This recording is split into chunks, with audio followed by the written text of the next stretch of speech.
Do I really have to do this? Can I end 2019 on a high note? Guess not. I'm made to suffer, I suppose. One more drink for the road. Hello, I'm Jordan and you're not. And these are the absolute worst movies of 2019. So I had to search the bowels of all the movies that came out this year, and I've come up with 7.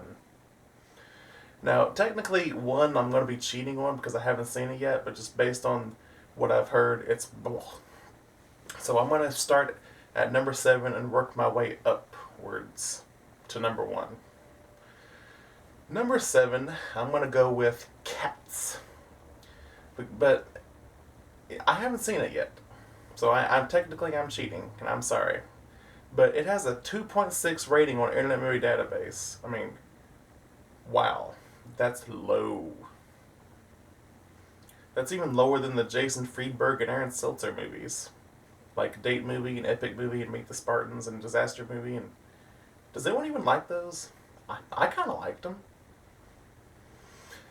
But yeah, it looks really cheesy and just looks like really showy and just musically. But I kind of want to see it actually. Number 6. This probably I didn't really put these in any order. I just looked them up. So technically, this is gonna be number 3, but it's in number 6 in this order. I'm confused. I'm already drunk. Number 6, In the Tall Grass. Now, this was a movie that came out on Netflix, and it had, I think, Patrick Wilson. Now, it's a Stephen King movie, and it made no sense at all whatsoever. I try to like every I got Quentin Tarantino on the brain, but okay, I try to like every Stephen King movie, like Gerald's Game that came out on Netflix. That was pretty good. 1922 was kind of meh, but In the Tall Grass, nothing is explained. There's like this grass that these was it a brother and sister? I think I don't even remember. That was months ago. So I'm pretty sure it's a brother and sister. Hopefully, maybe I don't know something about a baby. So unless they're like from Kentucky, that's a whole other story. So they hear a kid in some grass, and they decide to just go in and look for him, and then they're lost, just like that. There's no way out. They can't get this way, can't get back that way. It kind of became like the new Blair Witch movie that came out in 2016, I think. It was just like that. There was one scene where they say, "Oh, we were lost. You've been gone for a couple hours." No, you were gone for 5 days, or something like that. But yeah, there's like some kind of time travel, or like like some guy that was there, something got out, and he went back, and they're like, "You were just here." And, no, I wasn't. I just now got here. And then something about this meteorite, and like if you touch it, you'll become like possessed, and then like the grass knows all, it tells all, you'll finally know the truth of the grass.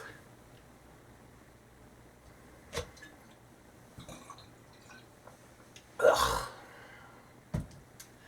Next, we have Men in Black International. Now, I didn't hate this movie. It was just okay. It was so-so. It just didn't, it's a passing of the torch kind of sequel, reboot.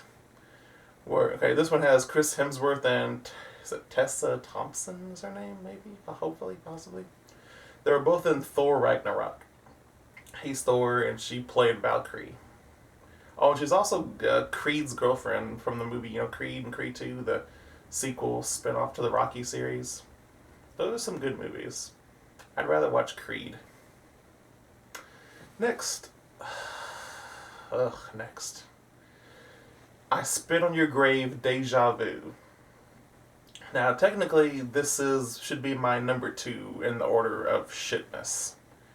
It goes number 1 and then this movie, which I'll explain later. Oh my gosh, this movie was terrible. Now, it's a direct sequel to the original I Spit on Your Grave, which came out like in the 1970s. But this one, it looks like it was filmed on like a camera like this, or like filmed like it was just like a homemade video camera, and It goes on forever. It was like 2.5 hours long.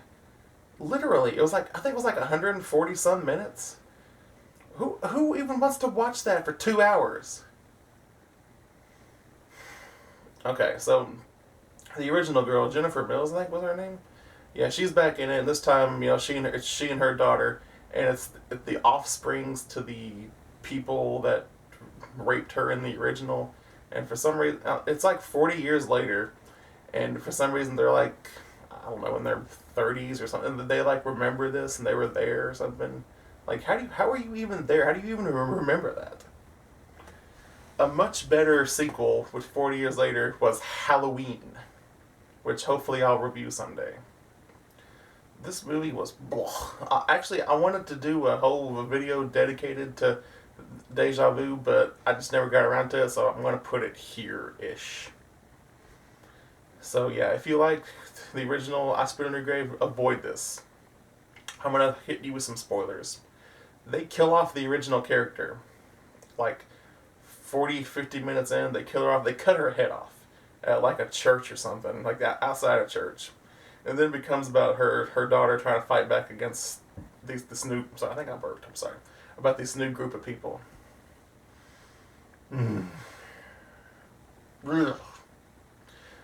Just stick with the remakes, honestly. Actually, the remake and then I Spit on Your Grave 2, which was a sequel to the remake, I like those a lot better. So stick with those. Don't ever watch I Spit on Your Grave Deja Vu. It's awful. I give it an F minus. Next, let's go with Pet Sematary, the remake. The remake to the original movie, which is an adaptation of a Stephen King book. So that's two Stephen King movies that came out this year that were kind of blah. It was just really generic, it just didn't really feel, like it could have been better. It could have been a lot better. And then they rearranged it and made it where the daughter died instead of the boy. Like, why do they do that? Why do they gotta change things, make it like parallel and like have someone else die when the other one didn't? Just I don't know. And then I think they changed the ending, which is I hate when they do that. Next, Miss Bala, Bala. Now I think I rented this like way back at the beginning of the year. And I don't remember much of it, but it was just like I was expecting. I read the back of the cover and it said like this girl was gonna try to save her friend, and it was just too talky or like too not enough action, not enough violence for me. I wanted it to be like the female version of Taken, with like Liam Neeson, where she goes off and she saves her friend and she kills all the bad guys. But nope, that didn't happen. My expectations were ruined. One more drink for the road. Now, number one. The absolute number one worst movie of the shit of 2019 goes to Black Christmas, of course, which a movie that I've already reviewed. It was so terrible. It black goo coming out of the head of a statue, and you rub it on a guy, and ooh, there become He-Man woman haters. Whose idea was that? Like, seriously, what person came up, sitting in the writing room was like, let's make men evil because, some black sludge comes out of a head, and then they rub it on each other, it's like sexually doing a ritual sacrifice, and they hate women because they're He-Man woman haters. That was shit. There are better feminist horror movies. Like, I'm sure there's a lot of feminazis out there that'll love this movie to death because they think all men are evil. But I'm not. I'm Jordan and I'm my own gender. Remember that. Oh my gosh. Like, okay, if they put it on Blu-ray and there's like an unrated version of it where it's bloodier and gorier, they have more death scenes, then maybe I'll give it another try. But right now, bruh. Come on. Like this whole series, the Black Christmas series, it's spiraled downward. Like it's the what's the word? It's the reverse theory of evolution, if you believe that shit. Okay, so you go from 2019, which is that version, which is the primordial ooze, because literally it's ooze coming out of a statue head. And then you go up to, wait, which way? From where I'm sitting, is it this way or is it this way? Okay, so it goes the ooze, and then the monkey, which I guess would be the 2006 version, which it's okay, and then the full grown man, which is the original 1974 version. Hey, the theory of evolution is good for something after all.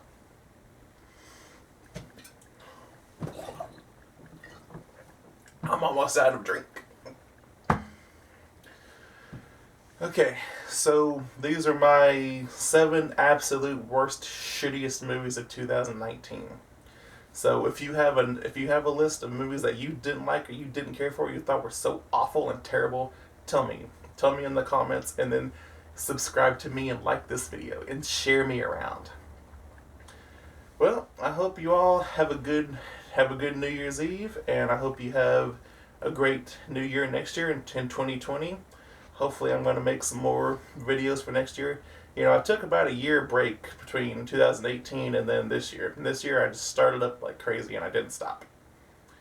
Because, well, for one reason, my old camera was getting crappy. Like, the quality was just terrible to the point I was just embarrassed to make anymore. Then I got a new computer, then I got this new camera, and then, of course now I'm in like 720 quality right now, and hopefully next year I'll be in 1080, because I'm going places. Okay, well, Happy New Year. Thanks for watching, and thanks for bringing me back into your life, and Happy New Year.